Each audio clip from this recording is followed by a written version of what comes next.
તો ન્યુમરોલોજી છે સ્ટાર્ટિંગ થયું એ ચીનમાં. બધાનું ફોકસ નંબરો ઉપર છે. એટલે આજે કોઈને મોબાઈલ નંબર લેવો હોય તો પણ ન્યુમરોલોજીસ્ટ એટલે તમારા જેવા વ્યક્તિ સાથે મળીને જોડાવીને ડિટેલમાં નંબર કયો અંક એને સુટેબલ છે એ જોઈને જ નંબર લેતા હોય છે. તો એમાં આ ન્યુમરોલોજી શબ્દ જે છે એ એકચ્યુઅલમાં છે શું અને એ કામ કેવી રીતે કરે છે? તો ન્યુમરોલોજી છે એ સૌથી પહેલાં એનું સ્ટાર્ટિંગ થયું એ ચીનમાં. ઓકે. ઇન્ડિયાની અંદર સૌથી પહેલાં સ્ટાર્ટ તો આપણે એસ્ટ્રોલોજી હતું.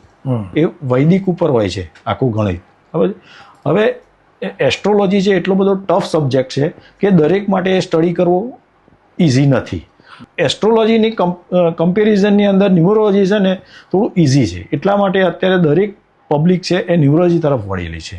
નવગ્રહ છે, નક્ષત્ર તો 27 નક્ષત્ર છે, મંથ તો 12 મંથ છે, અઠવાડિયું તો 7 દિવસનું અઠવાડિયું છે, સૂર્યના બી જે રંગો છે એ 7 રંગો છે, તેના બી શું છે અંક ઉપર જ આધારિત છે. એટલે દરેક વ્યક્તિનું શું છે કે અંક સાથે ગણિત છે જ દરેક વ્યક્તિનું તાલમેલ છે અહીંયા ગાડી એમ દરેક વ્યક્તિનો.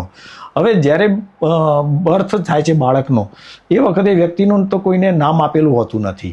તો એ કઈ તારીખે જન્મ્યો હોય છે એ જ એની પરફેક્ટ ડેટ હોય છે. દરેક વસ્તુ શું છે કે વ્યક્તિની ચેન્જ કરી શકાય છે પણ બર્થડે કોઈ પણ વ્યક્તિની ચેન્જ નથી કરી શકાતી. બરાબર છે.